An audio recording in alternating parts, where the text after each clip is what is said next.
भूकंप जो बनता है, मध्यम भूकंप कितना किलोमीटर, 35 से 75 किलोमीटर तक, 35 से 75 किलोमीटर तक, 35 से 75 दिया होगा, या कुछ दशाओं में ये 100 किलोमीटर होता है। अगर 75 नहीं दे तो कितना देगा, 100 किलोमीटर, 75 नहीं दे तो 100 किलोमीटर, दोनों बात को लिख के रखना है। तीसरा, गहन केंद्र वाला भूकंप, तीसरा गहन केंद्र वाला भूकंप, जी हाँ, गहन केंद्र वाला भूकंप, गहन केंद्र वाला भूकंप। और जो गहन केंद्र वाला भूकंप है ये कितना से कितना किलोमीटर, हाँ 100 से 350 या 400 किलोमीटर, 350 या 400 किलोमीटर, 350 या 400 किलोमीटर। हाँ, एक होता है पतालीय भूकंप 400 से 700 किलोमीटर तक, एक होता है पतालीय भूकंप, ये पतालीय भूकंप कितना किलोमीटर तक, हाँ पतालीय भूकंप, जो पतालीय भूकंप बनता है यह 400 से 700 किलोमीटर तक। अंतिम रूप से 700 किलोमीटर के नीचे भूकंप नहीं हो सकता है। अंग्रेजी में भी लिख लीजिए, इसको बोलते हैं प्लूटोनिक, प्लूटोनिक, प्लूटोनिक अर्थक्वेक, पतालीय भूकंप 400 से 700 किलोमीटर तक, अंतिम रूप से 700 किलोमीटर तक ही भूकंप होते हैं, 700 किलोमीटर तक का ही भूकंप होता है।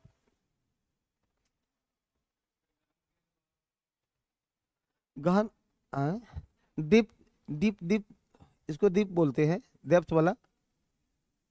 ये 100 से 350 या 400 किलोमीटर, हाँ देख लीजिए, हाई इंटेंसिटी, कोई दिक्कत नहीं, ठीक है सबका। कारण क्या है भूकंप का, सुनो, मिटा दे, मिटा दे। भूकंप के दो कारण देखे जाते हैं, पहला, एक तरफ है प्राकृतिक कारण, एक तरफ है प्राकृतिक कारण, और दूसरे हैं मानवीय कारण, दूसरा है मानवीय कारण, मानवीय कारण।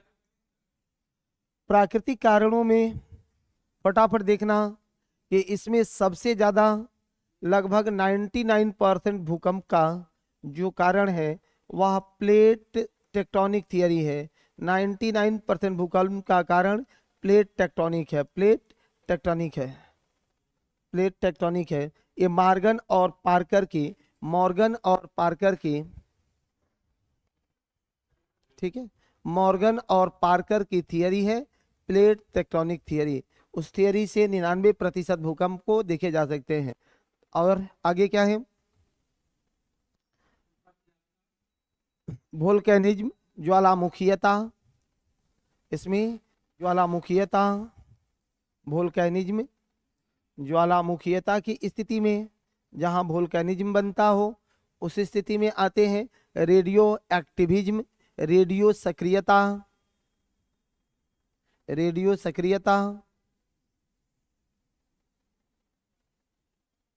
रेडियो सक्रियता, रेडियो सक्रियता। एक तीसरा बातों को लिखिएगा इसमें, प्रत्यस्था, प्रत्यस्था पुनस् चलन, पुनस् चलन सिद्धांत, प्रत्यस्था पुनस् चलन सिद्धांत, प्रत्यस्था पुनस् चलन सिद्धांत, प्रत्यस्था पुनस् चलन सिद्धांत। रेडियो एक्टिविज्म, प्रत्यस्था पुनः चलन, इलास्टिसिटी थियरी, इलास्टिसिटी थियरी, प्रत्यास्था पुनः चलन सिद्धांत। कौन है, प्लेट टेक्टोनिक थियरी, ज्वालामुखीयता, जहां ज्वालामुखी आते हैं भूकंप वहां भी होता है, वहां भी पृथ्वी के प्लेटों में संचलन शुरू हो जाता है, संचलन वहां भी शुरू हो जाता है, ठीक है। पुनः चलन सिद्धांत,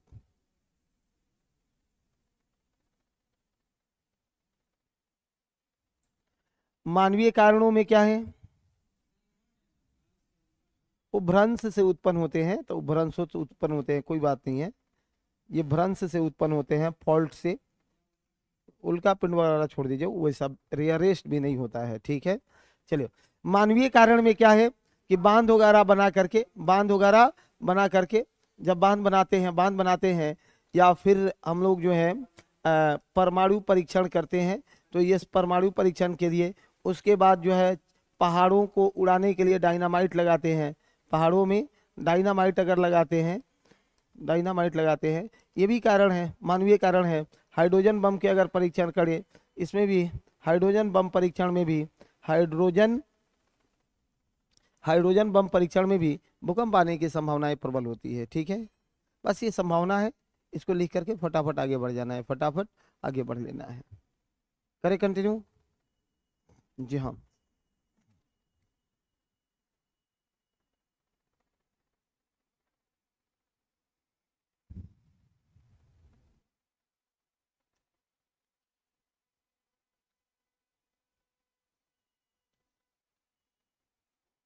देखो क्वेश्चन अब कभी आने की संभावना ये नहीं है कि भूकंप कितने प्रकार के होते हैं, ये सब बातें क्वेश्चन में नहीं पूछे जाने की अब संभावना रहेगा। अगर पूछ ले तो कोई बात नहीं है, बहुत आसान बात हो गया। हाँ, क्वेश्चन तो अब यहाँ जाकर के शिफ्ट होना चाहिए कि जब घनत्व बढ़ता है तो घनत्व बढ़ने पर जो तरंगों की गति है उस पर क्या प्रभाव पड़ेगा, इस टाइप का क्वेश्चन आपसे पूछा जाएगा कि अगर डेंसिटी बढ़ाते हो तो वेव वेलोसिटी पर उसका क्या प्रभाव पड़ेगा। इसमें ना लगेगा, पहाड़ों में डायनामाइट लगा के उसको उड़ाते हैं मिनरल्स निकालने के लिए, तो क्वेश्चन तो अब यहां बनना चाहिए कि भूकंप मूल की गहराई बढ़ती है तो गहराई बढ़ने के साथ उसके तीव्रता पर इसका क्या प्रभाव पड़ेगा। पर्यावरण या वनस्पतियां अगर ज्यादा हो तो भूकंपीय तीव्रता पर उसका क्या प्रभाव पड़ेगा। अब बताओ कि जहां पेड़ पौधे वनस्पति हो वहां भूकंप ज्यादा क्षति कर देगा कि जहां नहीं हो वहां इंटेंसिटी तेज होता है। क्वेश्चन तो इस टाइप का बनाया जाता है, लेकिन दिक्कत है कि केवल इस स्तर पर चल के पढ़ाएं तो तुम ही लोग में से कुछ लोग जाकर के कहेगा कि मास्टर का क्लास बुझाया नहीं तो मैं गहरा भागता भी हूँ कभी कभी, लेकिन पढ़ना तो पड़ेगा मेरे भाई, पढ़ना तो पड़ेगा। सुनो, आइए आइए बात करेंगे निश्चित रूप से उस पर भी। सुनिए, थोड़ा सा नोट लगा के लिख ही लेना, नोट लगा करके ही इसको लिख लीजिए। कुछ आवश्यक इंफॉर्मेशन जब आपने जिद्द किया तो नोट लगा के लिख ही लेना है। नंबर 1 में लिखिए कि जैसे ही डेंसिटी समझते हो ना, घनत्व, जैसे ही घनत्व बढ़ने लगे, ये डेंसिटी यानी जी हाँ घनत्व बढ़ने लगे, डेंसिटी बढ़ने लगे, तो चट्टानों में जब घनत्व बढ़ता है तो वेव वेलोसिटी भी बढ़ जाएगा, क्यों बढ़ जाएगा, क्योंकि ठोस में वेलोसिटी का जो स्पीड है वो स्पीड स्वाभाविक है कि बढ़ जाता है, वेव वेलोसिटी बढ़ जाएगा। भूकंपीय तरंगों की गति, तरंग की गति बढ़ जाएंगे, तरंग की गति बढ़ जाएगा, तरंग की गति बढ़ जाएगा, तरंग की गति बढ़ जाता है। घनत्व तो बढ़ेगा तो तरंग का गति भी बढ़ जाता है, ठीक है। नेक्स्ट है कि यदि भूकंप मूल की गहराई बढ़ती है, भूकंप मूल की गहराई बढ़ती है, भूकंप मूल की गहराई बढ़ती है। कल भूकंप मूल के लिए हमने एक फिगर बनाया था, याद है आपको, फोकस सुपर अर्थक्वेक सरफेस। तो वो भूकंप मूल की अंतिम गहराई कहां तक हो सकता है, अंतिम गहराई कहां तक, 700 किलोमीटर तक, 700 किलोमीटर से ज्यादा अंदर नहीं जा सकता है। तो जैसे ही भूकंप मूल की गहराई बढ़ाओगे, नहीं गहराई यदि गहराई बढ़ेगी तो इंटेंसिटी पर क्या प्रभाव पड़ेगा। इंटेंसिटी मतलब होता है तीव्रता, इंटेंसिटी यानी तीव्रता, यह तीव्रता कम होने लगेगा। गहराई अगर बढ़ाते हो तो तीव्रता कम होने लगेगा, गहराई कम होगा तो तीव्रता ज्यादा होगा, गहराई कम होगा तो तीव्रता ज्यादा होगा।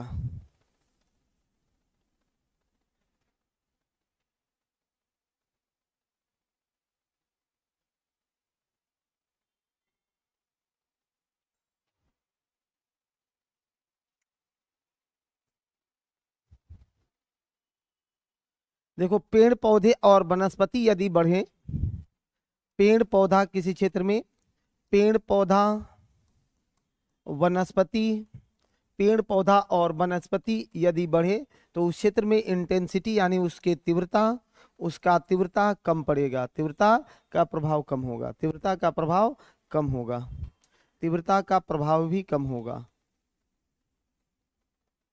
तीव्रता का प्रभाव कम होगा। रोड खुल गया है सब लोगों का? अभी भी नहीं खुला? हाँ,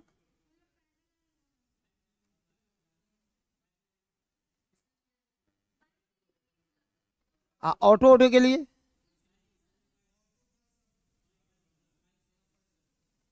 सब क्या करने आता है पूरा पटना को? कहाँ? अटल पर 4 घंटा जाम था। हाँ, कल हम भी कंकड़ बाग चले गए थे और अपने जीवन का सबसे बड़ा अफसोस कल ही देखे कि हमको नहीं जाना चाहिए। जी हाँ, मैं दिनकर गोलंबर से और यहाँ तक पैदल आया हूँ, दिनकर गोलंबर से यहाँ तक। अब उस व्यक्ति के लिए मेरे मन में क्या भावना आ रही होगी आप समझ सकते हैं। हाँ, मैं भी एक ह्यूमन हूँ, मेरे अंदर भी इमोशन है, नहीं है क्या? हाँ, कब वोट है मेरे यहाँ? पता नहीं है मेरे को, पता नहीं है, यही तो आज तक नहीं जानते हैं। हम्म।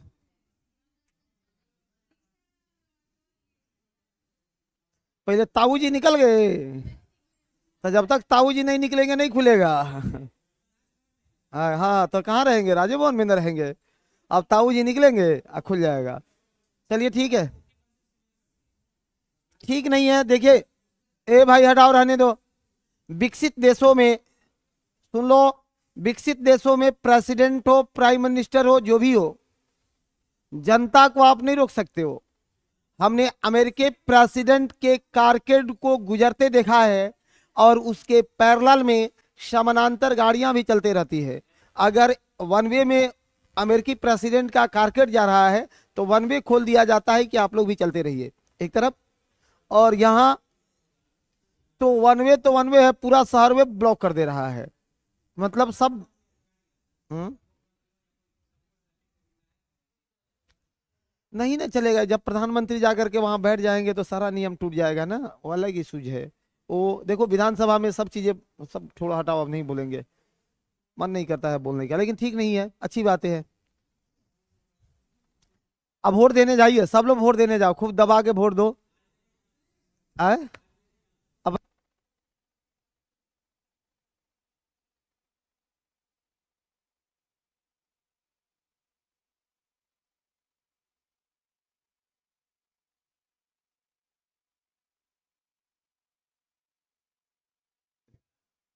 चलिए छोड़िए, हटाइए। आ जाओ वोट पर, आ जाओ मेरे भाई। कैसे भूकंप का मापन करेंगे? भूकंप का मापन कैसे करेंगे? जी हाँ, भूकंप का मापन कैसे करेंगे? बोर्ड पर है ना? मापन कैसे करना है? भूकंप का मापन कैसे करना है? पहला है रिक्टर स्केल, पहला है रिक्टर स्केल। नंबर 1 कौन सा है? जी हाँ, रिक्टर स्केल। भूकंप का मापन पहले कहाँ करते हैं? रिक्टर स्केल पर करते हैं, रिक्टर स्केल पर करते हैं। क्या मापते हैं रिक्टर स्केल से? भूकंप का परिमाण, परिमाण मापा जाता है। रिक्टर स्केल से भूकंप का परिमाण मापा जाता है, जरूर याद रखिएगा कि इससे मापते क्या है? परिमाण मापते हैं। अंग्रेजी शब्द आता है कल्मिनेशन करते हैं, उसका परिमाण मापते हैं। जी हाँ, परिमाण मापा जाता है, भूकंप का परिमाण मापा जाता है। परिमाण यानी क्या? कि मुक्त होने वाली ऊर्जा, मुक्त होने वाली ऊर्जा, होने वाली ऊर्जा को मापते हैं कि कितना ऊर्जा इससे मुक्त हुआ है। मुक्त होने वाली ऊर्जा को मापते हैं, परिमाण से मुक्त होने वाली ऊर्जा का मापन किया जाता है। ये एक लोगरिथमिक स्केल है, मैथमेटिकीय या गणितीय, गणितीय गणितीय मापक है जो लोगरिथमिक स्केल के रूप में प्राप्त है, स्केल के रूप में प्राप्त है, लोगरिथमिक स्केल के रूप में प्राप्त है, गणितीय मापक है। अंतिम सीमा नहीं होता है इसका। अब लोगरिथम में कौन सी अंतिम सीमा रे भाई, किताब में लिखा है ये 10 या 12 तक माप सकते हो, सब गलत बात है। अंतिम सीमा नहीं होता है, अंतिम सीमा नहीं होता है। लेकिन याद रखिएगा, जी हाँ, प्रत्येक प्रत्येक एक इकाई बढ़ने पर, प्रत्येक एक इकाई बढ़ने पर, प्रत्येक एक इकाई यदि बढ़ा दिया जाए तो 10 गुना ज्यादा ऊर्जा का प्रवाह होता है, या इसका प्रभाव 10 गुना ज्यादा होता है।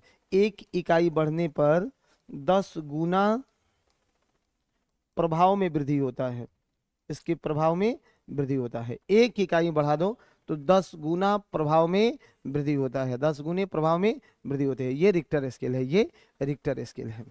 दूसरा होता है मर्केली स्केल। सेकंड कौन सा है? जी हाँ, मर्केली स्केल। जी हाँ, मर्केली स्केल, वृद्धि होता है। मर्केली स्केल, मर्केली स्केल 10 गुना प्रभाव में वृद्धि होता है।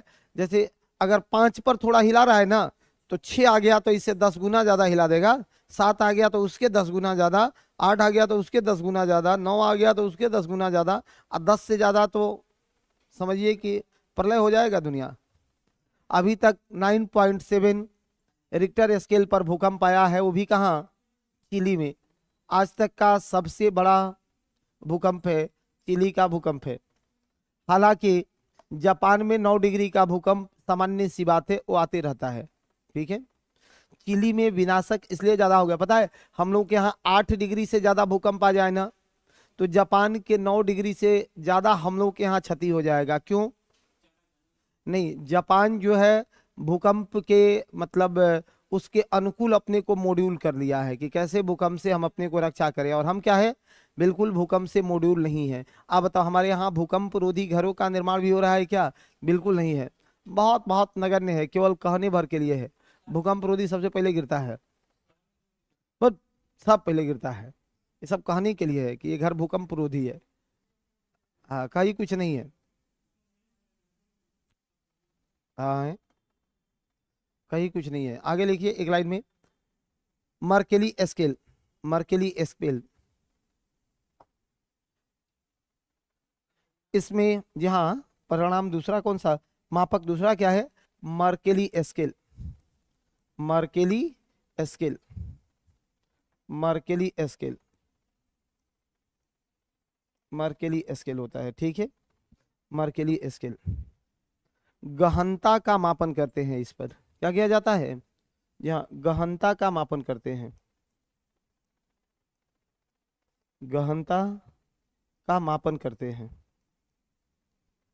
गहनता का मापन करते हैं। मर्केली स्केल पर गहनता का मापन करते हैं। रेट ऑफ डिस्ट्रक्शन होता है, गहनता का मापन करते हैं। इसमें किसकी माप किया जाता है? तीव्रता का माप करते हैं, या बिना तीव्रता का माप करते हैं, तीव्रता का माप करते हैं। किससे तय करते हैं इसको? तो विनाश की मात्रा से। किससे तय करते हैं? विनाश की मात्रा से, कि कितना विनाश किया है, इससे जो है मर्केली स्केल किया जाता है। मर्केली ने इस स्केल को बनाया था, मर्केली स्केल। फटाफट लिख लेना है, फटाफट लिख लेना है, क्योंकि आज का मेन क्लास ज्वालामुखी है, खत्म उसको करना है। तीव्रता का मापन करते हैं, हो गया सब लोगों का? नीचे लिखो, भूकंप का अध्ययन क्या कहलाता है? सिस्मोलॉजी। भूकंप का अध्ययन किसको बोलते हैं? सिस्मोलॉजी को। भू हाँ, इसका तो स्केल है 0 से 12, 1 से 12 नहीं, 0 से 12, 0 से 12, ठीक है। भूकंप का अध्ययन सिस्मोलॉजी कहलाता है, भूकंप का अध्ययन सिस्मोलॉजी कहलाता है, ठीक है। भूकंप का अध्ययन को क्या कहते हैं? सिस्मोलॉजी कहा जाता है। जबकि जिस चीज पर भूकंप को लिखते हैं उसको क्या बोला जाता है? सिस्मोग्राफ। लिख लो, भूकंप, ऐसे लिखो, भूकंप भूकंप को सिस्मोग्राफ पर, सिस्मोग्राफ के माध्यम से, सिस्मोग्राफ के माध्यम से, सिस्मोग्राफ के माध्यम से दिखाया जाता है, दिखाया जाता है। ठीक है, सिस्मोग्राफ के माध्यम से दिखाया जाता है। सिस्मोग्राफ एक यंत्र है, जैसे यहाँ ऐसे ग्राफिकल यंत्र है, ऐसे ग्राफिकल यंत्र है, ऐसे ग्राफिकल यंत्र है। तो हर साल का इस पर एक ग्राफ निकाल दिया जाता है, हर साल का एक ग्राफ निकाल दिया जाता है, ये भूकंप कैसे कैसे कितना कितना आया है। ठीक है, उसी को सिस्मोग्राफ कहा जाता है। ठीक है, अच्छा आगे बढ़िए। नेक्स्ट, अब भूकंप की क्या लाभ और क्या हानियां हैं, भूकंप की क्या लाभ और क्या हानि है। सुनो, भूकंप तो एक विनाशकारी घटना माना जाता है, भूकंप को एक विनाशकारी घटना माना जाता है, लेकिन यह एक संरचनात्मक या भूगर्भिक दृष्टि से इसे संरचनात्मक माना जाता है कि भूकंप आने से अनेक प्रकार के नई स्थलाकृतियों का निर्माण होता है, नए पर्वत पहाड़ नदी झरने देखने के सौभाग्य प्राप्त होते हैं। लेकिन जो सामान्य दृष्टिकोण में है इसे केवल हानि के रूप में देखा जाता है। तो अगर आपको लाभ बताना हो तो लाभ पर क्या कहिएगा कि सर भूकंप का जो लाभ है वो ज्योग्राफिकल रूप में, भूगर्भिक रूप में इसे लाभ के रूप में माना जाता है, निर्माणकारी शक्ति माना जाता है, जबकि सामान्य रूपों में यह विनाशकारी है। अब विनाश का मतलब जान माल की क्षति, यही तो विनाश कर रहा है। तो लाभ हानि में बहुत कुछ आपको नहीं सीखना है, इतनी चीजों को सीख रहे हैं, मेंस तो लिखना नहीं है कि उधर ले करके चले, तो इसलिए कॉमन चीजों को पढ़ करके आगे बढ़े। चलो चलो सुनो, हाँ किसी ने कुछ पूछा? नहीं पूछा, नहीं पूछा। चलिए ठीक है, ज्वालामुखीयता हेडिंग लगा लो, ज्वालामुखीयता, ज्वालामुखीयता। अच्छा, एक कल किसी ने पूछा था कि वो शैडो भी समझा दीजिएगा। यहाँ आ जाइए, बोर्ड पर आ जाइए, ये शैडो बना लीजिएगा। यहाँ जहाँ से भूकंप उत्पन्न होते हैं, जहाँ से भूकंप उत्पन्न होता है फोकस, और जहाँ पहली बार इसे महसूस किया जाए अर्थक्वेक। तो फोकस से जैसे भूकंप उत्पन्न होते हैं, बोर्ड पर आइए, फोकस से जैसे भूकंप उत्पन्न होते हैं तो यहाँ से कौन कौन पी और एस वेव निकलेगा, पी और एस वेव निकलेगा, पी और एस वेव निकलेगा। तो आप जानते हो कि एस वेव केवल जो है स्थल खंडों में चलता है, एस वेव केवल भूमि के साथ चल सकता है कि नहीं। तो जहां भी आप जाओ, जहां भी आप जाओ, अगर आपको तरल माध्यम मिलने लगे तो एस वेव वहां से मूव कर जाएगा, एस वेव वहां से मूव कर जाता है, एस वेव वहां से मूव कर जाता है। तो ये एस वेव था हमारा। ठीक है, कहां तक एस वेव है? तो 105 डिग्री तक, 105 डिग्री तक, कुछ किताबों में 103 डिग्री दिया होगा, 103 से 105 तक। जबकि एलवेव जो है, यह एलवेव ये ठोस तरल सब में गमन करता है, ठोस और तरल सब में गमन करता है।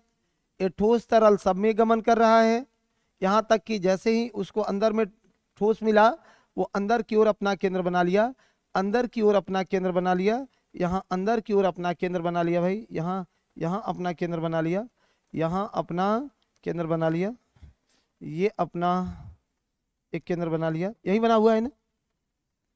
तो ये 145 डिग्री पर बनाता है, कितना डिग्री पर? 145 डिग्री पर, 145 डिग्री पर।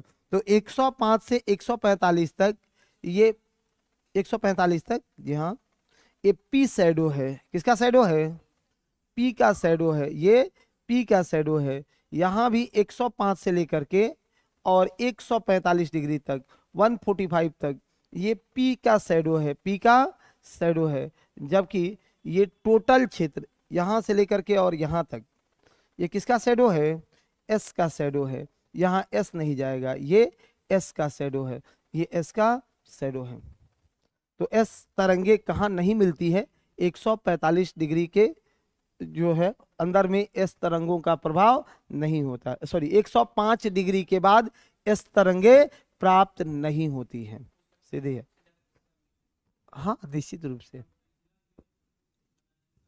कौन वाला भाई, ये कोर है, आउटर कोर है, लिक्विड है, ये कैसा है, लिक्विड फॉर्म में है, ठीक है। बना लो, इसको भी बना लो। और चलो ज्वालामुखी पर बात करते हैं, बहुत अच्छे से बात करेंगे। कल या परसों से इन्वायरमेंट आप लोगों को पढ़ाएंगे, या तो कल पढ़ा देते हैं नहीं तो। हाँ जी हाँ, ये जहां से भूकंपीय तरंगे निकलती है ना, तो आपको पता है कि सर एस ये सॉलिड में भी चलेगा और एस लिक्विड में भी, ये एस लिक्विड में भी होगा, और ये तो गैसीय फॉर्म में भी बताया जाता है कि ये चल सकते हैं, इस रूप के हैं, तीनों में चलते हैं। जबकि एस केवल किसमें, सॉलिड में, एल केवल किसमें, सॉलिड में, ठीक है थे। तो जहां तक तो ये सॉलिड मिला उसको एस तरंगे वहां तक चली, जैसे जैसे आउटर आउटर आउटर ये कोर है, जहां इसे लिक्विड मिलेगा वहां से एस तरंगे घूम जाती है, वहां से एस तरंगे क्या होती हैं, घूम जाती हैं। तो देखिए ये एस तरंगे ऐसे घूम गई, क्यों घूम गई, क्योंकि आगे का रास्ता उसके लिए नहीं है, आगे लिक्विड है, आगे लिक्विड है। तो घूम करके पुनः प्राप्त होती है कहाँ, ये 105 डिग्री पर। कहाँ प्राप्त हुआ, 105 डिग्री पर। कहाँ मिला है, 105 डिग्री पर। जबकि एल तरंगे तो सभी में चल सकती हैं, जो मिला इसी में चलते चलते ये अंतिम रूप से यहाँ 145 डिग्री पर, कितना डिग्री पर, 145 डिग्री पर पुनः प्रकट हुआ। तो पी का शैडो कहां से कहां तक बना है, 105 से 145 तक, बस इतना ही दूर ना पी नहीं मिला है, बाकी तो पी इधर में मिला ही होगा, पी तो इसमें भी होगा ना, पी तो इसमें भी होगा ना, पी तो इसमें भी होगा ना, हर जगह तो इस साथ चलिए रहा था, ये साथ छोड़ा कहां था, केवल गैप बना कहां, यहां 105 से 145, 105 से 145, ये इसका शैडोज एरिया है जहां उसकी प्राप्ति नहीं होगी। इतना ही समझाना था आप लोगों को, ठीक है। कोर है, आउटर कोर, ठीक है। चलिए और बताइए, आउटर कोर है, मेजर हेडिंग लगा लो, मेजर हेडिंग लगा लो भाई, चले मिटा दे, ज्वालामुखीयता।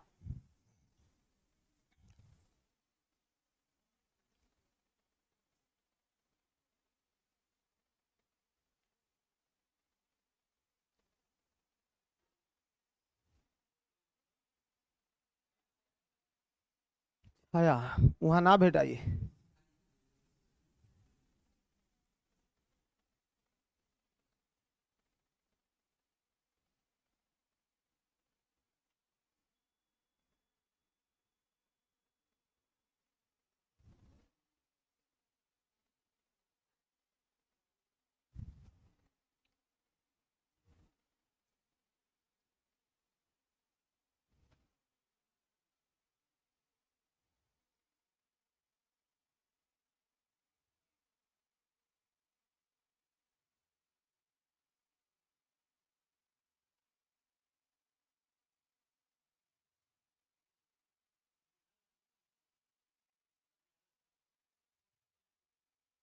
चलेगा। आप कह दें और ना चले, एक छोटा हेडिंग लगा लेना, भारतीय मानक ब्यूरो ने, भारतीय मानक ब्यूरो ने, भारतीय मानक ब्यूरो ने भारत में 4 भूकंपीय, भारतीय मानक ब्यूरो ने भारत में 4 भूकंपीय क्षेत्रों में बांटा है। भारतीय मानक ब्यूरो ने भारत को 4 भूकंपीय क्षेत्रों में बांटा है, डिवाइड किया है। 4 पढ़ाएंगे ना, पहले इसको पढ़ लीजिए, 4 भूकंपीय क्षेत्रों में विभाजित किया है, पहले भूकंप तो पढ़ लें। 4 भूकंपीय क्षेत्रों में विभाजित किया है भारतीय मानक ब्यूरो ने, कितने, 4 भूकंपीय क्षेत्रों में विभाजित किया है। किस आधार पर, किस आधार पर, लिखो, मॉडिफाई मर्केली, लिखे मॉडिफाई मर्केली स्केल के आधार पर या इंटेंसिटी के आधार पर, यहाँ मॉडिफाई मर्केली इंटेंसिटी के आधार पर, इंटेंसिटी के आधार पर, इंटेंसिटी स्केल के आधार पर। इन नाम है, नाम के हिंदी खोजिएगा। देखिए, जब अंग्रेजी बोलेंगे तो हिंदी, हिंदी बोलेंगे तो अंग्रेजी पूछते हैं, ऐसी बात नहीं है। मर्केली मॉडिफाई स्केल ये नाम है किसका? तो इसी मर्केली स्केल को मॉडिफाई करके, उसको अपग्रेड करके और स्केल बनाया गया है। इसका परीक्षा में शॉर्टकट लिखेगा ना तो मॉडिफाई मर्केली स्केल है, एस है, एस है। ये भारत में भूकंपीय क्षेत्रों का वर्गीकरण किस आधार पर किया गया? मॉडिफाई मर्केली स्केल के आधार पर, मॉडिफाई मर्केली स्केल के आधार पर। कितने भाग में बांटा है हमने? जी हाँ, 4 भाग में इसे विभाजित किया है। कितने भागों में बांटा है? 4 भाग में, 4 भागों में इसे विभाजित किया है। लिखेगा नंबर 1, या एक टेबल बना लो, ये फटाफट हो जाएगा। एक टेबल बना लीजिए, ठीक है। तो जोन 1 कोई नहीं है, जोन 1 कोई नहीं है, जोन कोई नहीं है। एक जोन है और दूसरे में तीव्रता लिख देते हैं, क्षेत्र हटाइए। जोन 1 नहीं है, सबसे पहले कौन सा है? जोन 2 है, जोन 2 है। इसमें तीव्रता कितना? 6 या कम। ये कौन यहाँ समझा रहे हैं तो उधर बात कर रहे हैं आप लोग, कैसे काम चलेगा रे भाई? समझा रहे हैं तो बोर्ड पर रहिएगा ना, नहीं तो दिक्कतें आ जाएगी भाई। सुनो, जोन 2 में किन क्षेत्रों को बांटा गया है? जी हाँ, कि जिसकी तीव्रता 6 या उससे कम हो। संपूर्ण देश का सबसे ज्यादा हिस्सा इसी जोन 2 में आता है। लगभग 46% का हिस्सा जोन 2 में है, 46% का हिस्सा जोन 2 में है। एक क्वेश्चन पूछेगा आपको कि भारत में किस भूकंपीय जोन में सबसे ज्यादा क्षेत्र है? क्या लगा के आओगे? जोन 2 में सबसे ज्यादा क्षेत्र है, जोन 2 में सबसे ज्यादा क्षेत्र है। उसके बाद जोन 2, जोन 3, जोन 3 लिख लो। जोन 3, जोन 3, जोन 3, जोन 3 यहां तीव्रता कितनी होगी? 7 होगी। जोन 3 की तीव्रता 7 होगी, जोन 3 की तीव्रता 7 होगी। और ये केरल तो स्टेट मत पढ़ना, इसका गोवा में, केरल में, यूपी में, कुछ गुजरात में। अब एक राज्य में एक से ज्यादा जोन है, तो अगर राज्य वाइज आप जोन को पढ़ लेते हो तो कंफ्यूजन आप ही को हो जाएगा। और उस स्तर पर ले चल के मैं पढ़ाना भी नहीं चाहता हूं कि जहां बहुत क्लियरिटी आपको मिल जाए, क्योंकि नहीं नहीं पढ़िए, केवल जोन का नाम और इसका तीव्रता पढ़ लीजिए। तो नाम और तीव्रता पढ़ लीजिए ना। कारण क्या है कि जैसे बिहार में भी 3 जोन एक्टिव है। अब तीनों जोनों पर काम किया जाए तो आपका समय थोड़ा नुकसान हो जाएगा, ठीक है। 2 चीज को देख लेना है कि एक तो जोन और दूसरा इसकी तीव्रता। जोन 4 देख लेना है। जोन 4 ये अति तीव्रता वाला क्षेत्र है, अति तीव्रता वाला क्षेत्र है। जोन 3 ये सामान्य है, 7 तीव्रता वाला क्षेत्र है, ठीक है। जोन 4 में कितनी तीव्रता होगी? ये अति तीव्रता वाला क्षेत्र है, अति तीव्रता वाला क्षेत्र है, अति तीव्रता वाला क्षेत्र है। कितना होगा? 8 तीव्रता होगी। यहाँ पर कितने तीव्रता होंगे? यहाँ 8 तीव्रता होगी। यहाँ पर 8 तीव्रता वाला क्षेत्र है,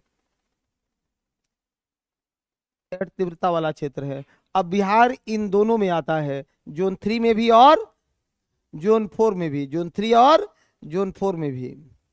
बिहार का लोकेशन जोन 3 में भी है और जोन 4 में भी है।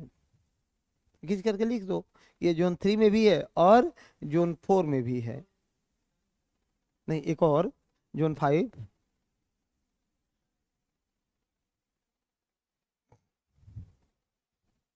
जोन 5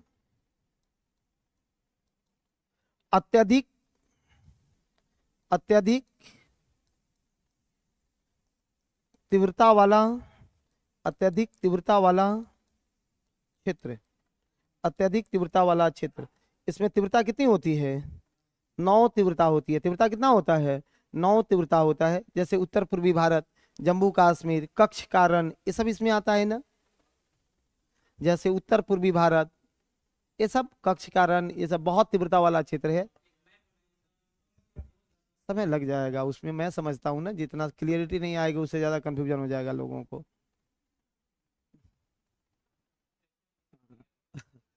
बस एक जोन के साथ तीव्रता ले लें, हमने बिहार को करा दिया ना।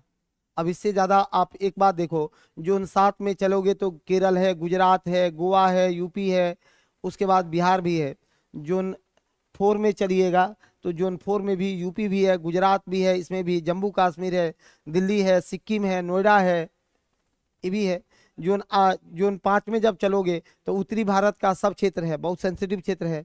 उसके बाद यूपी है, कच्छ का रण है, तो कच्छ के रण भी तो इसमें आते हैं ना, भुज वाला भूकंप इसी का हिस्सा है। ठीक है, इतना रहने दीजिए, देखते हैं, एक मैप लगवा देंगे कल, इसको समझा देते हैं, लगवा देते हैं कल, लग जाएगा। चलिए ठीक है, आ जाइए। अंतिम रूप से तो यही क्लियर होंगे, यहाँ छोड़ करके कहाँ क्लियर होना है। एक भी चीज हम छोड़ना चाहते हैं जी? नहीं छोड़ना चाहते हैं।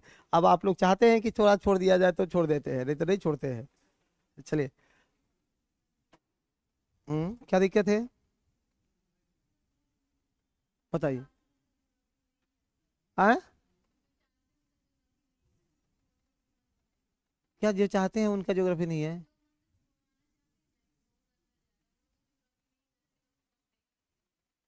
नहीं छोड़ते हैं ना, हमको पता है। हाँ, नहीं ऑब्जेक्टिव क्यों करवाएंगे, ऑब्जेक्टिव यूट्यूब फ्री में करवाते हैं। जब क्लासे में ही बताइए, क्लासे में अगर सच बात है, क्लास में ऑब्जेक्टिव ही और ऑनलाइनरे पढ़ाना होता तो आप क्यों आते यहाँ? तो इसीलिए ना आए हैं कि पैसा वैसा दे करके पढ़िएगा। ठीक है, ठीक है, तो हमने आपको बताया ना कि भाई थोड़ा सा लंबी चौड़ी बातें हैं, थोड़ा सा आपका समय हम ले सकते हैं इस पर, तो कोई बात नहीं। थोड़ा सा देख लो, इसमें एक फिगर लगा देते हैं, रुको गूगल काम कर रहा है कि नहीं।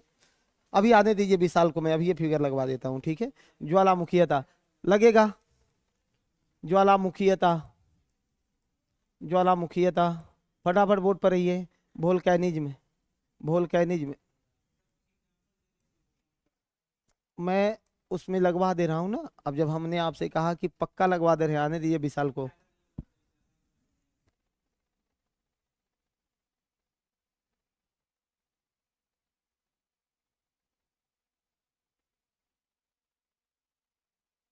चलिए, ज्वालामुखीयता बोर्ड पर रहिए। ज्वालामुखीयता कहते किसको हैं, फटाफट बताना। चलो, ज्वालामुखीयता कहते किसको हैं? जो समय है जबरदस्त पढ़ लो इसमें। ज्वालामुखीयता किसको कहते हैं? डिफरेंस बिटवीन ज्वालामुखी एंड ज्वालामुखीयता, कौन डिफरेंस करेगा? दोनों में अंतर कौन बताएगा? ज्वालामुखीयता और ज्वालामुखी, दोनों में अंतर कौन बताएगा? ज्वालामुखी में अंतर नहीं बताओगे? सुनो, ज्वालामुखीयता क्या है? एक प्रोसेस है, ये एक प्रोसेस है। ज्वालामुखीयता एक प्रक्रिया है। किसकी प्रक्रिया है सर? कि मैग्मा निर्माण से लेकर के, मैग्मा निर्माण से लेकर के, मैग्मा निर्माण से लेकर के और लावा निर्माण तक की, लावा निर्माण तक की, मैग्मा निर्माण से लेकर के लावा निर्माण तक की, ये मैग्मा निर्माण से लेकर के और लावा निर्माण तक की एक संपूर्ण प्रोसेस है। मैग्मा से लेकर के और लावा निर्माण तक की संपूर्ण प्रक्रियाओं को ज्वालामुखीयता कहा जाता है। छोटा शब्द में लिख दिए कि सबको याद रहेगा। जी हाँ, तो मैग्मा निर्माण से लेकर के और लावा निर्माण तक की संपूर्ण प्रक्रियाओं को ज्वालामुखीयता कहा जाता है। हाँ, मैग्मा टू लावा फॉर्मेशन, बिल्कुल, मैग्मा टू लावा फॉर्मेशन, इसीलिए तो इसे बना दिया है कि आप लिख लीजिए फटाफट। मैग्मा टू लावा फॉर्मेशन, ये ज्वालामुखीयता है, ये ज्वालामुखीयता है।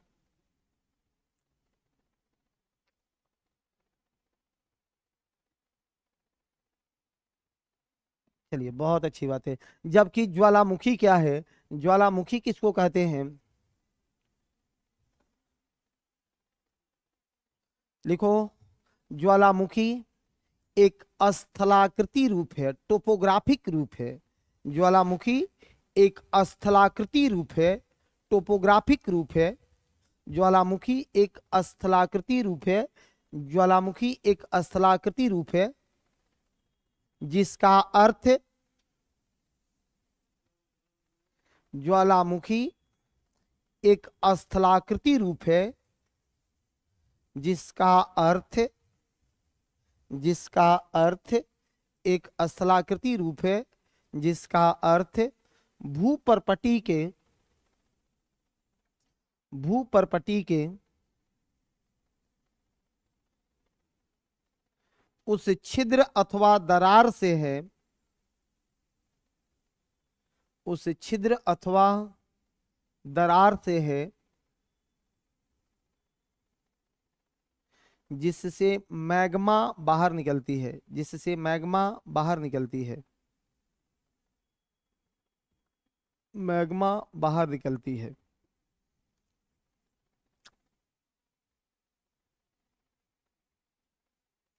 मैग्मा बाहर निकलती है।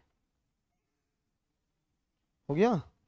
अब यहां देखो, सबसे पहले तो इन क्षेत्रों में एक बार आ जाते हैं, बोर्ड पर रहिए कि यहां पृथ्वी के आउटर कोर के पास जो है ये मैग्मा का फॉर्मेशन होता है, मैग्मा का निर्माण होता है। बोर्ड पर रहो, मैग्मा का निर्माण होता है, मैग्मा मेल्टिंग होता है या मैग्मा निर्माण होता है।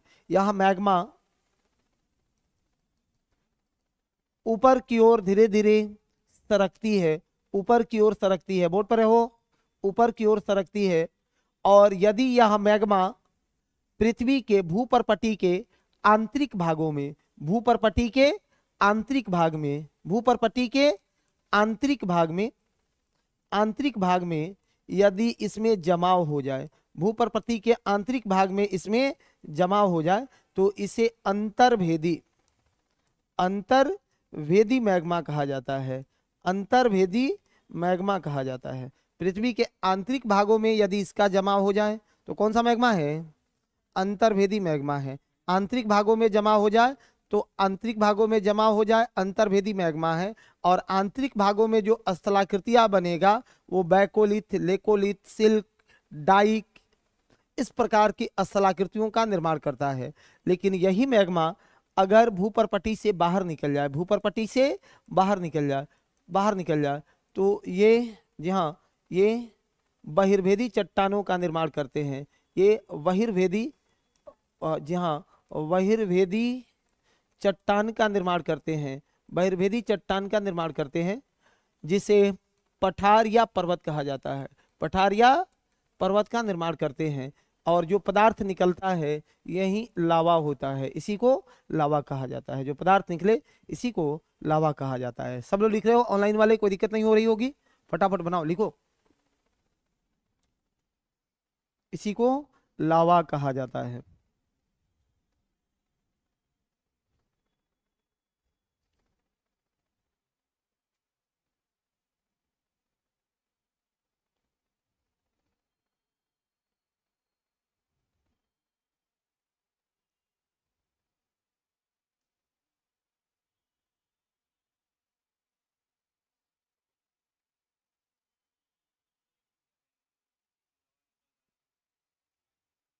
वीवर से निकलता है भूपर्पटी से बाहर, ठीक है।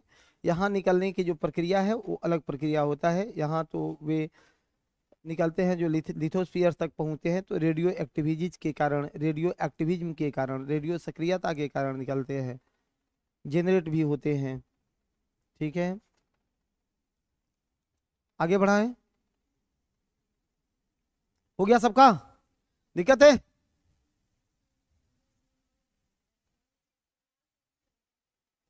किसी से कौन से सवाल बनेगा? हाँ, अंतर्भेदी चट्टान बोलते हैं, मैग्मा नहीं। कि अंतर्भेदी, निम्न में से कौन अंतर्भेदी चट्टाने हैं, क्वेश्चन पूछ लेगा या पूछेगा कि मैग्मा यदि भूपर्पटी के अंदर में जमा हो जाए तो उसे क्या कहते हैं? अंतर्भेदी चट्टान कहते हैं। बाहर में चले तो बहिर्भेदी चट्टान कहते हैं। मैग्मा कहाँ बनता है आपको दिखा दिया गया है, कैसे बनता है? तो तापमान बढ़ता है, वहाँ रेडियो सक्रियता होती है, वहीं पर मैग्मा जो है निर्मित होता है। निश्चित रूप से इसमें सबसे नीचे में संवहनीय गति होता है, उसमें संवहनीय परिचालन रहता है, और जैसे उसके ऊपर में चलिएगा अब ये चालन क्रिया से आगे बढ़ने लगता है, एक से दूसरे में ट्रांसफर होना शुरू करता है। किसमें? ना ना ना, ऐसा गति नहीं होता है, ये गति नहीं है। चलिए सुनो, आगे बढ़ाएं। एक काम करिए, लिखना वोल्केनिक मटेरियल यानी ज्वालामुखीय पदार्थ। ज्वालामुखी के समय कौन कौन से पदार्थ निर्मित होते हैं? ज्वालामुखीय पदार्थ, ज्वालामुखीय पदार्थ, ज्वालामुखीय पदार्थ, वोल्केनिक मटेरियल, ज्वालामुखीय पदार्थ। ये सॉलिड भी होते हैं, ठोस भी होते हैं, ये द्रव भी होते हैं, और ये गैसीय फॉर्म में गैसेज भी होते हैं। ठोस, द्रव और गैस तीनों में होते हैं। सॉलिड, लिक्विड और गैसेज तीनों में होते हैं। सॉलिड में क्या होता है?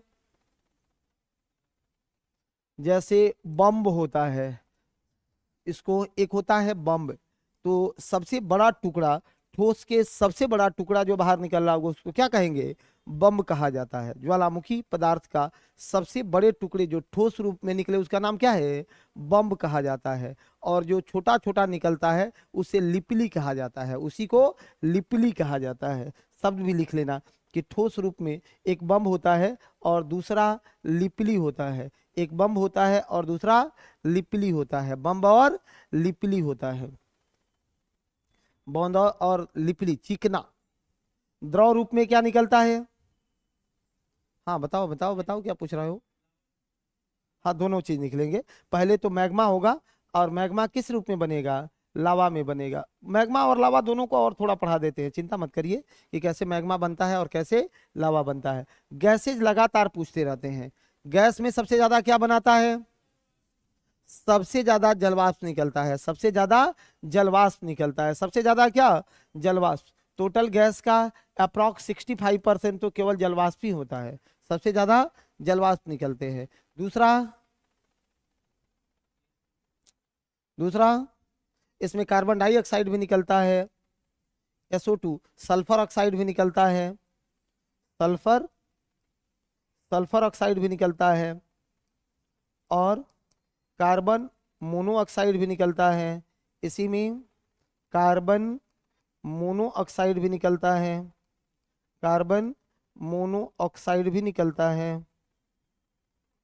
कार्बन मोनोऑक्साइड भी निकलता है। इसी में नाइट्रोजन भी निकलते हैं, इसी में नाइट्रोजन भी निकलता है, नाइट्रोजन भी निकलता है, नाइट्रोजन भी होता है। जलवाष्प, carbon dioxide, sulphur, carbon monoxide और नाइट्रोजन भी इसी से निकलता है। ठीक, जी हाँ, नाइट्रोजन गैस ही की बात हो रही है, इसी से प्राप्त होते हैं। ठीक है। हम्म,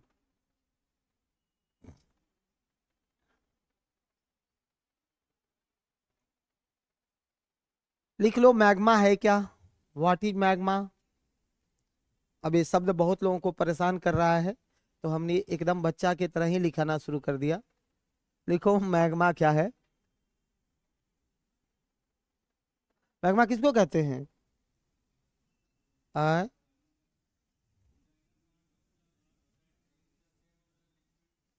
हाँ, ये मैग्मा सिलिकेट मटेरियल है। मैग्मा सिलिकेट, मैग्मा जो है ये सिलिकेट मटेरियल है, जो ठोस, द्रव, ठोस, द्रव और गैस का मिश्रण है, और गैस का मिश्रण है।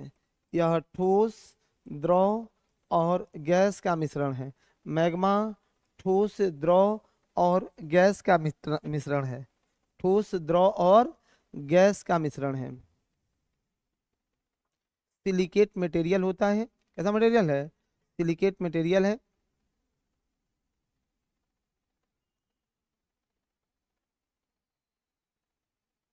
सिलिकेट मटेरियल है। एक शब्द और लिखना, लावा। लावा किसको कहते हो? किसको? कोर में, आउटर कोर में, वहां रेडियो एक्टिव तत्व, हीट ये सब जब काम करते हैं ना तो वहां पर बनता है। बाह्य कोर में, सुनो आगे लिखिए। लावा, लावा किसको बोलते हो? Magma rich on surface called lava. Magma rich on surface called lava. Magma जब, सर कितना जल्दी जल्दी पढ़ रहे हैं सर, समझ में नहीं आ रहा है और छूट भी जा रहा है, लिख नहीं पा रहे हैं। अच्छा ठीक है, स्लो कर देंगे। देखो बाजीराव की चाल ही उसकी पहचान है, नहीं है क्या? तो अगर बाजीराव बनना है तो फिर चलना भी तो वैसे ही पड़ेगा ना। अब धीमे धीमे धीमे धीमे चलते रहते हो तो काम चलेगा। अब कितना दिन, इतना दिन मेरे हमको पढ़ लिया तो स्पीड भी मेरा समझ जाओ कि हम तेज पढ़ाई करते हैं, है कि नहीं है? अब नहीं तो एकदम पकड़ के सिलेबस बैठे हुए हैं 6 महीना इसी पर कुंडली मार के बैठे हैं, वैसे थोड़े करना है हमको ना। तेज लिखिए, ऑनलाइन में जो है ये लोग, आप लोग भी तेज लिखिए। चलो, मैग्मा किसको कहते हैं सर? सॉरी, लावा किसको कहते हैं? मैग्मा का वह रूप जो भूपर्पटी पर प्राप्त होता है उसे लावा कहा जाता है। मैग्मा का वह रूप, मैग्मा का वह रूप जो भूपर्पटी पर प्राप्त होता है क्या कहलाता है? लावा कहलाता है।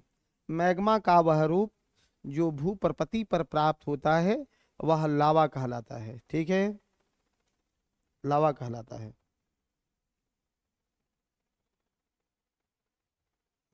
लावा कहलाता है। अब टाइप ऑफ मैग्मा नहीं सीखना है कि मैग्मा के कितने प्रकार होते हैं, नहीं तो फिर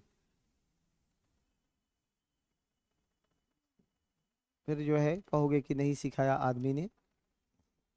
चलिए, ज्वालामुखी होता कितने प्रकार का है? ज्वालामुखी कितने प्रकार का? 3 प्रकार का। फटाफट आओ बोर्ड पर मेरे साथ आओ। ज्वालामुखी कितने प्रकार का सर? ज्वालामुखी के प्रकार बोर्ड पर रहना है भाई। तो 2 रूपों में देखना है। एक ज्वालामुखी का प्रकार नंबर 1, सक्रियता के आधार पर। सबसे पहला कौन सा? सक्रियता के आधार पर। सक्रियता के आधार पर। चलिए थोड़ा देर रुक जाएंगे, प्रेम से पहले सीख लो उसके बाद लिखना। दूसरा होता है विस्फोटकता के आधार पर। दूसरा कौन सा? विस्फोटकता के आधार पर। कुछ तो लावा मटेरियल के भी आधार पर बांटा जाता है, क्षारीय, अम्लीय, उधर नहीं ले चलेंगे। अब ये सक्रियता के आधार पर कितने प्रकार के? 3 प्रकार का। एक सक्रिय एक्टिव, दूसरा सुसुप्त डोरमेंट, सुसुप्त, और तीसरा मृत या शांत, मृत या शांत ज्वालामुखी। विस्फोटकता के आधार पर ये केंद्रीय विस्फोटकता ज्वालामुखी, केंद्रीय विस्फोटकता, केंद्रीय विस्फोटकता ज्वालामुखी, और दूसरा होता है शांत दरारी ज्वालामुखी। शांत दरारी ज्वालामुखी, शांत दरारी ज्वालामुखी।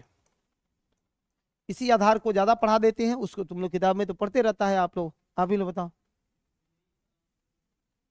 ठीक है, सक्रिय, सुसुप्त और मृत ज्वालामुखी, मृत या शांत ज्वालामुखी, मृत या शांत ज्वालामुखी। एक्सटिंक्ट बोलते हैं, एक्सटिंक्ट, एक्सटिंक्ट या डेड। एक्सटिंक्ट ही ज्यादा सही शब्द है, एक्सटिंक्ट या डेड।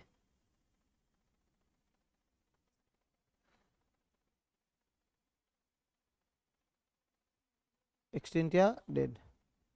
हाँ, शांत या दरारी, शांत या दरारी ज्वालामुखी, शांत या दरारी ज्वालामुखी। लिखिए, प्रेम से लिखिए, शिद्दत से लिखिए, खूब आराम से लिखिए। ये शिकायत मत करिएगा कि हाँ मिटा दिया, तेज पढ़ा दिया, ऐसा शिकायत नहीं चाहिए। हाँ, शिकायत तो कभी नहीं रहेगा। हम पढ़ाए और शिकायत आए।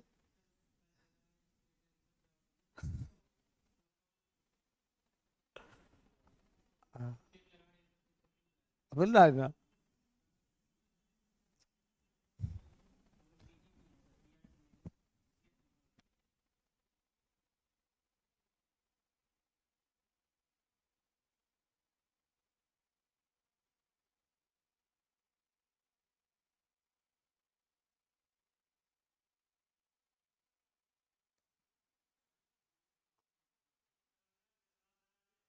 शांत, जी हाँ, शांत दरारी ज्वालामुखी।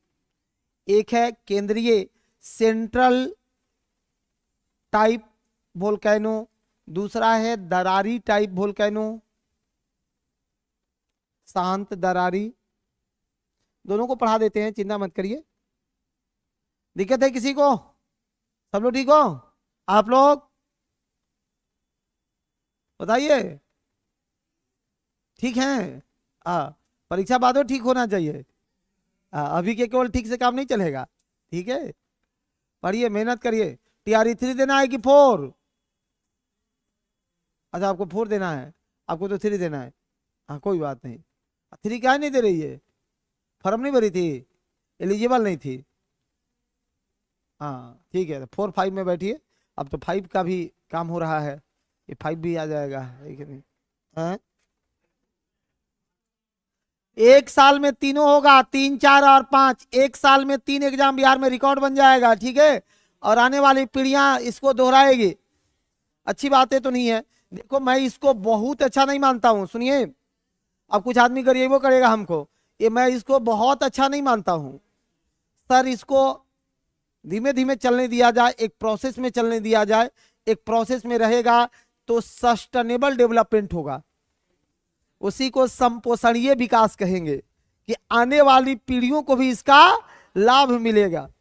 अभी जो आ रहा है ये सस्टेनेबल डेवलपमेंट नहीं है, ये तो सरकार का पॉलिटिकल डेवलपमेंट है, कि गवर्नमेंट माइलेज लेने का कोशिश करेगी कि हम भी गाड़ी चला सकते हैं। लेकिन हम सरकार से भी कहते हैं कि सर, कभी कभी ज्यादा माइलेज लेने के चक्कर में एक्सीडेंट भी होता है, तो उस खतरे को भी संभाल के चलिए। रोड पर लिखा रहता है कि ज्यादा तेज खतरे की जो है निशानी है, ये भी तो हो जाता है ना। तो कहीं ऐसा भी ना हटे, ऐसा भी ना हो। जी हाँ, जी हाँ। मृत और शांत, मृत और शांत, मृत और शांत। आ जाइए, बोर्ड पर रहिए। एक नया चीज आप लोगों को बस इसमें यही दिख रहा होगा, सुनो बोर्ड पर। विस्फोटकता के आधार पर, विस्फोटकता के आधार पर जो हमने डिवीजन किया है, 2 डिवीजन है। एक है केंद्रीय, केंद्रीय ज्वालामुखी, केंद्रीय विस्फोटक ज्वालामुखी, केंद्रीय विस्फोटकता ज्वालामुखी, ज्वालामुखी। और दूसरा है शांत दरारी, शांत या दरारी ज्वालामुखी, शांत या दरारी ज्वालामुखी। ये कब होता है? तो यदि ज्वालामुखी में जो लावा निकल रहा हो, वह लावा यदि गाढ़ा हो, लावा कैसा हो? गाढ़ा हो, लावा गाढ़ा हो, लावा गाढ़ा हो। तो जब गाढ़ा लावा होगा तो केंद्रीय विस्फोटकता ज्वालामुखी होगा। या मैग्मा गाढ़ा हो, लावा या मैग्मा दोनों में से कुछ भी लिख सकते हो। मैग्मा, मैग्मा अगर गाढ़ा हो, गाढ़ा समझते हो ना? हाँ, इंग्लिश वर्ड थिक लिखिएगा, कि थिक मैग्मा, मोटा मैग्मा। यदि मैग्मा थिक हो, ये मोटा मैग्मा हो, तो जैसे ही मोटा मैग्मा होगा, क्या बनाएगा? केंद्रीय विस्फोटकता वाला ज्वालामुखी बना लेगा, केंद्रीय विस्फोटकता वाला ज्वालामुखी बना लेगा। और केंद्रीय विस्फोटकता वाला ज्वालामुखी की सबसे बड़ी विशेषता क्या है? सुनो, कि यह एक वीवर के माध्यम से, वीवर के माध्यम से निकलेगा। दूसरा, ये पर्वत निर्माण करेगा, पर्वत का निर्माण करेगा, पर्वत निर्माण करेगा। आप पढ़े हो ना विश्व के बहुत सारे पर्वतों को, कि सर ये निर्मित है किससे? किलिमंजारो, ये सब का नाम सुना है कि नहीं आपने? तंजानिया में किससे निर्मित है? ज्वालामुखी पर्वत है। कब निकलते हैं? तो जब सेंट्रल ब्लास्ट वोल्केनो होगा, केंद्रीय विस्फोटकता वाला ज्वालामुखी होगा, तभी बनाएंगे ना, ठीक है? थोड़ा सा और इसी को पेशेंस के साथ देखना है, इसी को पेशेंस के साथ देखना है और बोर्ड पर रह के देखना है। जैसे ये सरफेस है, इस सरफेस पर ये लावा निकल रहा है, तो एक वीवर के माध्यम से, एक वीवर के माध्यम से, एक वीवर के माध्यम से लावा निकल रहा है, एक वीवर के माध्यम से लावा निकल रहा है। तो वीवर में क्या बना है, ये क्रेटर बना है ना, वीवर में क्या बना है, क्रेटर बना है, वीवर में क्रेटर बना है। और ये जो रूप बना, ये पर्वत बना है, ये पर्वत बना है, ठीक है। क्रेटर उसका मुंह होता है, ज्वालामुखी के मुंह को क्या कहते हैं, क्रेटर कहते हैं। जहां से लावा निकलता है बाहर में, वही क्रेटर होता है। जब ज्वालामुखी मृत हो जाए तो यह क्रेटर झील का निर्माण कर लेता है, झील का निर्माण कर लेता है। एक शब्द और इसमें आ जाइए, शांत दरारी में। इसमें क्या होगा कि जो मैग्मा होगा, यह मैग्मा मोटा होगा कि पतला होगा, पतला होगा। मैग्मा कैसा होगा, पतला होगा। मैग्मा पतला होगा, मोटा नहीं, पतला होगा। और ये मैग्मा जैसे एक जगह पर, एक जगह पर ये ब्लास्ट नहीं करेगा, ये ऐसे निकलता रहेगा, ऐसे निकलता रहेगा बहुत सारे जगहों पर। दरार में, गांव में खेती होती किए होंगे ना, तो पानी पटाते होंगे तो कुछ दरार हो जाता है और कुछ एक मोटा वाला रहता है, देखते हैं। हाँ, एक मोटा वाला, उसमें गांव में बोलते हैं कि मोटा जो है छिद्र है, तो मोटा वाला तुरंत पकड़ा जाता है। और दरारी होता है, दरारी पकड़े नहीं करता है कहाँ कहाँ से बह रहा है। हाँ, तो ये दरारी वाला है, ये दरारी वाला है। मैग्मा कैसा होगा, पतला होगा। और पतला मैग्मा जो है, ये पर्वत बनाएगा कि पठार, जी हाँ, पतला मैग्मा पठार निर्मित करता है। पतला मैग्मा किसे बनाता है, पठार का निर्माण करता है। पतला मैग्मा से पठार का निर्माण होता है। पतला मैग्मा से निर्मित होता है क्या, पठार का निर्माण होता है। पतला मैग्मा से पठार का निर्माण होता है, ठीक है।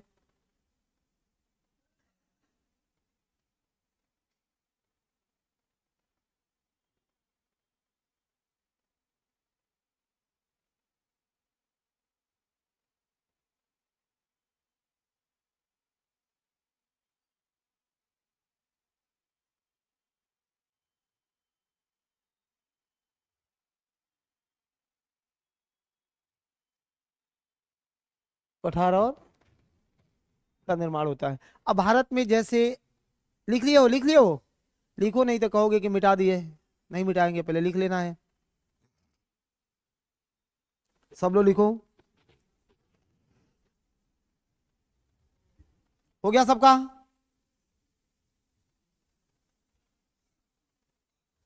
भारत में दक्कन प्लेटू को देखो, दक्कन पठार का, तो इन पठारों का निर्माण किससे हुआ है, ज्वालामुखी निक्षेप से हुआ है। कौन सा ज्वालामुखी, तो शांत दरारी ज्वालामुखी से हुआ है। पठार क्या है कि जिसका शीर्ष एक मेज की तरह हो, शीर्ष कैसा हो, एक मेज की तरह हो, शीर्ष एक मेज की तरह हो, वही पठार का रूप है। तो जैसे दक्कन प्लेटू, दक्कन पठार का निर्माण हुआ है। खनिज दोनों जगह पाए जाएंगे, दोनों जगह लौह अयस्क पाए जाएंगे, ये सब चीजों का निर्माण दोनों जगह होता रहेगा, ठीक है। आगे बढ़ाए ना। अच्छा, पहला लिखना सक्रिय ज्वालामुखी, सक्रिय ज्वालामुखी। अब उस आधार पर भी तीनों को एक एक लाइन लिख करके खत्म करना है। सक्रिय ज्वालामुखी, सक्रिय ज्वालामुखी। अब छोटी छोटी किताबों में भी लिस्ट दिया रहता है।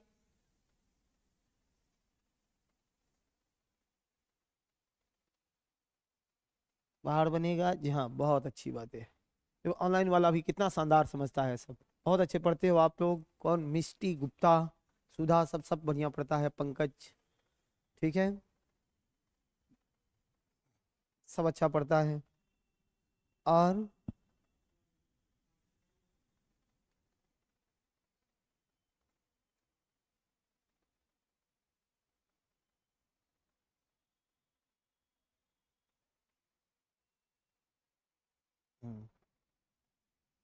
चलिए, सुनो मेरे भाई, बहुत पढ़े हो, जी हाँ।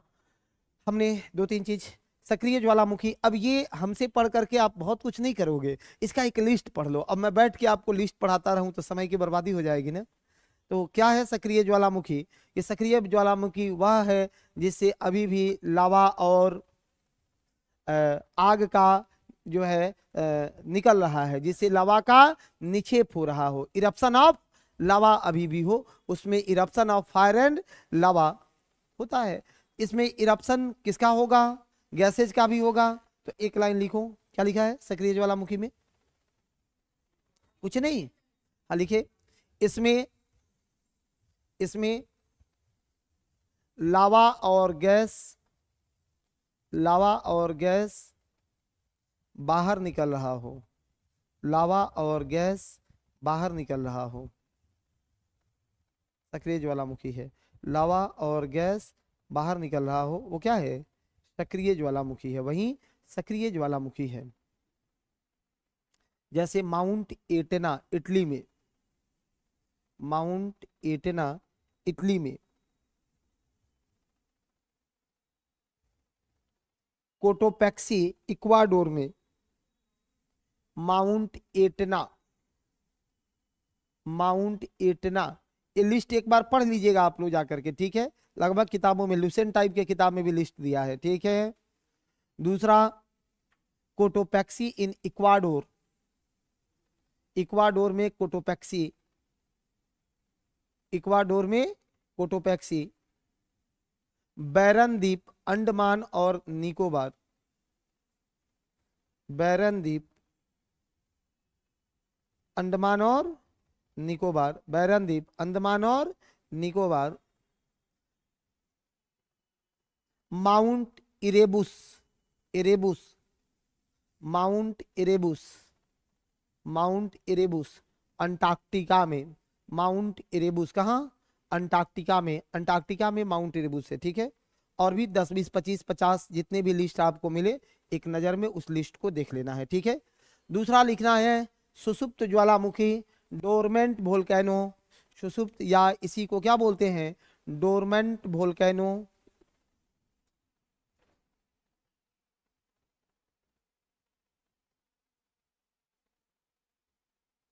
डोरमेंट वोल्केनो लिखो एक लाइन। वर्तमान समय में सक्रिय नहीं है, वर्तमान समय में सक्रिय नहीं है, परंतु परंतु भविष्य में, परंतु भविष्य में सक्रियता की संभावना,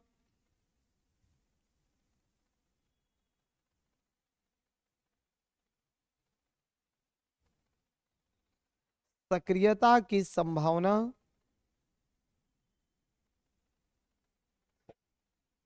हो, सक्रियता की संभावना हो, अर्थात अर्थात अर्थात कभी कभी धुआं उससे बाहर निकल रहा हो, निकल जाता हो। कैसे आप पता करेंगे कि फट सकता है कि नहीं?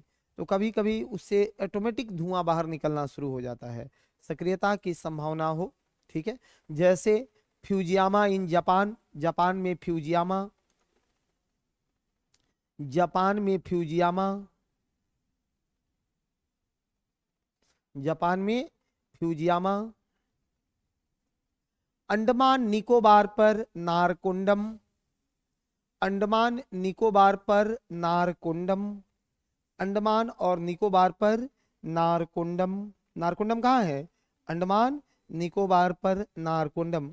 और तीसरा है मृत ज्वालामुखी, तीसरा कौन सा है? मृत ज्वालामुखी।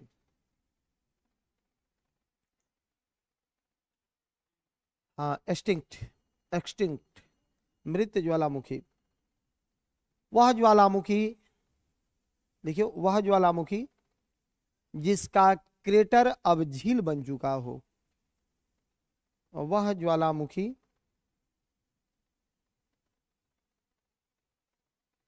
वह ज्वालामुखी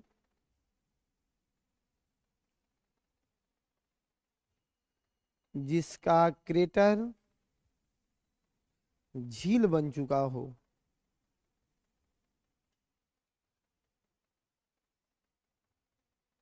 जिसका क्रेटर झील बन चुका हो, अर्थात भविष्य में, भविष्य में उद्गार की कोई संभावना नहीं हो, अर्थात भविष्य में उद्गार की कोई संभावना नहीं हो, भविष्य में इसमें उद्गार की कोई संभावना नहीं हो। अब कुछ लोगों ने कहा है कि सर क्रेटर, कॉर्डिलेरा पर्वत ये सब पूछे जा रहे हैं, तो निश्चित रूप से आपको इन चीजों को पढ़ा देते हैं। 1 मिनट का खेल है। देखो, वोल्केनिक शेप 2 प्रकार का होता है। वोल्केनिक शेप कितने प्रकार का? 2 प्रकार का होता है। वोल्केनिक आकृतियां 2 प्रकार की होती है, एक बाह्य स्थलाकृति और दूसरा आंतरिक स्थलाकृति। बाह्य स्थलाकृति और आंतरिक स्थलाकृति। तो बाह्य स्थलाकृति में क्या बनेगा? तो या तो लावा पठार बनेगा, या लावा चट्टान बनेगा, या फिर कॉर्डिलेरा का फॉर्मेशन करेगा, या क्रेटर का निर्माण होगा, या वही माउंटेन होगा। ठीक है, ये सब बाह्य टोपोग्राफी, एक्सटर्नल टोपोग्राफी या बाह्य स्थलाकृति है। थोड़ा पढ़ना कहाँ पे है? तो अंदर में चल के, अंदर वाला में बैकोलिथ होता है, लेकोलिथ होता है, लेपोलिथ होता है, डाइक होता है और सिल्क होता है। इतनी स्थलाकृतियां अंदर में बनती है। तो एक बार इन स्थलाकृतियों को खूब सुंदर घर से पढ़ के आइएगा, और कल जो थोड़ा बहुत फिजिकल चीजें रहेंगी उसको देख लेंगे, और देखने के बाद आपकी यात्रा को धीमे धीमे इस बार इन भी 2 चीजों को जो ज्यादा हमको अटैक करना है वो दोनों अभी हमारे सामने खड़ी हैं। एक है इन्वायरमेंट और दूसरा है बिहार स्पेशल। मैंने बिहार स्पेशल पढ़ा है। हाँ,